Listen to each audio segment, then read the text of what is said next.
বিভিন্ন ইসলামী সংগঠন বিভিন্ন আসনে ক্যান্ডিডেট ঘোষণা করছে, তাহলে এটা শেষ পর্যন্ত এটা কিভাবে হবে যে অভিন্ন ক্যান্ডিডেট এক বাক্স, এটা প্রক্রিয়াটা কি হবে? যেহেতু কোনো কোনো আসনে ইসলামী সংগঠন 3টা 4টা 5টা ইসলামী সংগঠন ক্যান্ডিডেট ঘোষণা করছে, শেষ পর্যন্ত এখানে কিভাবে এই বিষয়টা সমন্বয় হবে? তা এটা আমরা বোঝাপড়ার মধ্য দিয়ে করছি। আমরা সব ইসলামী সংগঠনগুলোই বলছি যে সবাই যাতে তাদের প্রস্তুতি গ্রহণ করে এবং সবাই তাদের সাংগঠনিক প্রস্তুতির আলোকে তাদের ক্যান্ডিডেট ঘোষণা করে, এতে কোনো সমস্যা নেই। কারণ আমরা সময় মতো দেখব যে আসলে কার ক্যান্ডিডেট কোন সংগঠনের সম্ভাবনা কোথায় ভালো, কোথায় কার পাশ করার সম্ভাবনা আছে, বিজয়ী হওয়ার সম্ভাবনা আছে।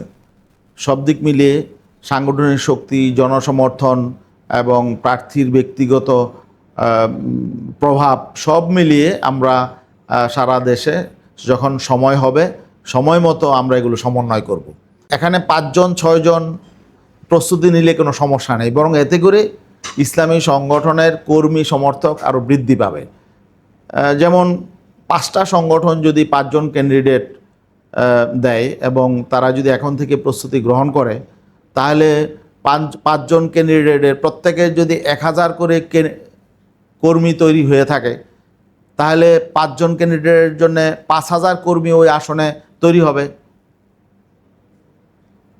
আমরা যখন একজনকে সেখানে নির্ধারণ করব, তাহলে অবশ্যই বাকি 4 জন সেখানে এই একজনের পক্ষে কাজ করবে।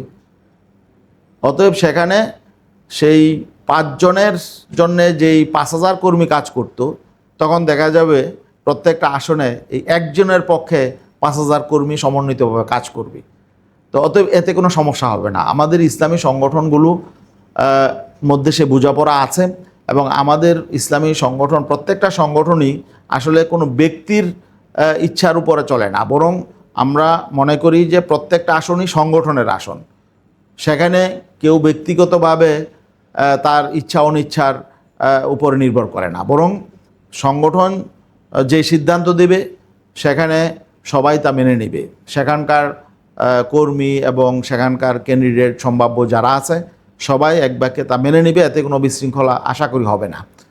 অতএব এখানে যদি আমরা পিআর পদ্ধতিতে নির্বাচন হয়, তাহলে তো আলহামদুলিল্লাহ আমরা সেটাও সমন্বয় করব। আমরা ইসলামী সংগঠনগুলো রেশিও হিসাবে আমরা পিআর পদ্ধতিতে যেই সংগঠনের যে অবস্থান জনসমর্থনের ভিত্তি করে আমরা পার্লামেন্টে তাদের ন্যায্যতার ভিত্তিতে সেভাবে আমরা পার্লামেন্টে পাঠাবো।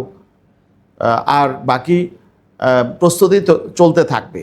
জনসমর্থন যাতে ইসলামের পক্ষে তৈরি হয়, এজন্যে প্রত্যেকটা আসনওয়ারি প্রস্তুতি আমাদের চলতে থাকবে। তারপরে চূড়ান্তভাবে নির্বাচন যখন তফসিল ঘোষণা হবে, তফসিল ঘোষণার পরেই আমাদের হয়তো সব কিছু পরিষ্কার হবে যে আমরা নির্বাচনটা কোন প্রক্রিয়ায় করব।